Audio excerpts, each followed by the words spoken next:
Salve rapaziada, professor Guilherme aqui na área. Olha só, essa é a nossa quarta aula sobre energia da nossa playlist super completa e até agora a gente já falou sobre matriz energética, matriz elétrica, diferença, fontes de energia renováveis e não renováveis, a diferença. Já comparamos a matriz elétrica e energética brasileira com a mundial, então muita coisa. Se você perdeu alguma dessas aulas, vai lá na playlist, assiste tudo para chegar até aqui. E aí agora a gente pode falar então sobre o percurso, sobre alguns acontecimentos ao longo da história que nos possibilitaram, que nos trouxeram até aqui nessa matriz energética que a gente observa hoje. Então, se você não é inscrito, se inscreve, ativa o sininho, deixa o seu like e vai lá no Instagram para me seguir no @ligado no bizu. Então vamos embora para a aula.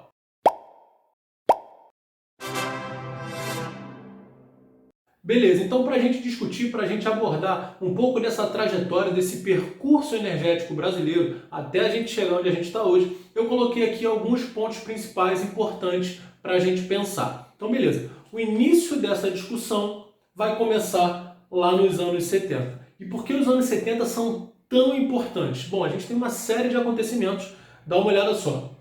Para começar, nos anos 70, a gente começa a registrar. A gente começa a coletar, tratar e compilar dados sobre energia de forma unificada nas mãos do poder público. Então, até então, o que se fazia era que cada setor utilizava, tratava e compilava os dados como achasse melhor. Então, nos anos 70, isso passou às mãos do poder público e aí a gente tem a nossa série histórica de dados sobre energia iniciada. Beleza.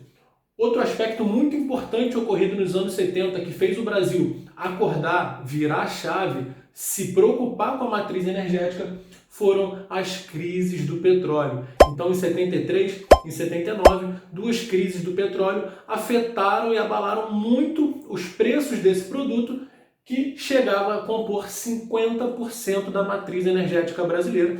E o Brasil, como não era um grande produtor de petróleo, ficava à mercê dessas flutuações do preço do petróleo internacionalmente. Então é aquele momento que o governo, que o poder público enxerga que se continuássemos tão dependentes de uma única fonte de energia, que nós nem produzíamos tanto, a gente ia começar a enfrentar dificuldades econômicas. E aí a gente tem o lançamento do pró-álcool. Então, em 75, a gente vê o primeiro grande projeto de fomento à pesquisa e produção do álcool baseado na cana-de-açúcar. Aí um ponto muito importante na nossa caminhada energética. A gente tem ainda o início da discussão sobre a preocupação ambiental a nível global, especialmente pelo acontecimento da Conferência de Estocolmo em 1972. Então, se começou a discutir questões ambientais do ponto de vista dos recursos naturais, do ponto de vista das fontes renováveis e não renováveis, do desmatamento, e aí isso tudo, esse conjunto de acontecimentos fez o Brasil começar a alterar sua matriz energética. E aí a gente chegou nos anos 80, onde a gente tem, por exemplo, a inauguração de Angra 1, que seria o pontapé inicial da nossa produção de energia nuclear. E Angra 1 que começou a ser construída nos anos 70, ainda que o projeto nuclear seja mais antigo do que os anos 70.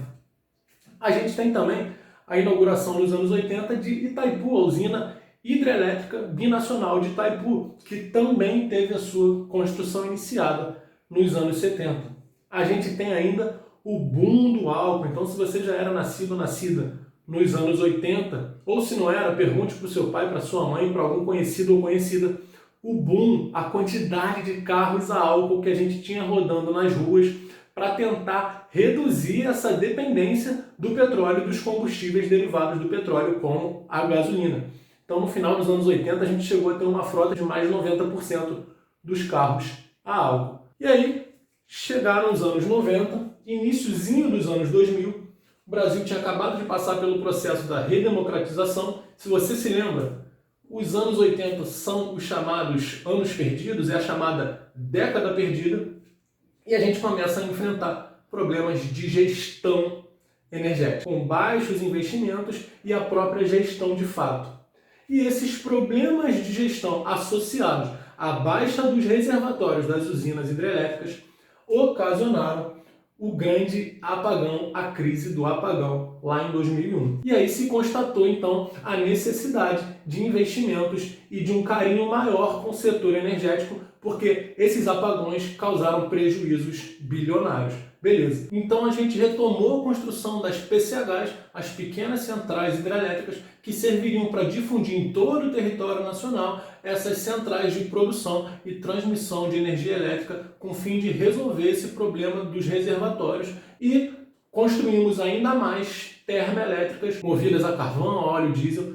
E aí essas termoelétricas voltaram à evidência recentemente, quando a gente teve uma nova baixa nos reservatórios. As termoelétricas foram ligadas e começaram a aparecer aquelas bandeirinhas na sua conta de luz, bandeira vermelha, bandeira amarela, bandeira verde, porque a produção de energia termoelétrica é bem mais cara do que a hidrelétrica, e esse valor, essa diferença, chegou na sua e na minha conta de luz, certo? E aí, lá nos anos de 2010, perto dos anos de 2010, a gente tem a descoberta e a comprovação do pré-sal, a comprovação das reservas de petróleo no pré-sal. Então, talvez um dos acontecimentos recentes mais importantes nessa caminhada energética, que deu uma certa segurança energética para o Brasil.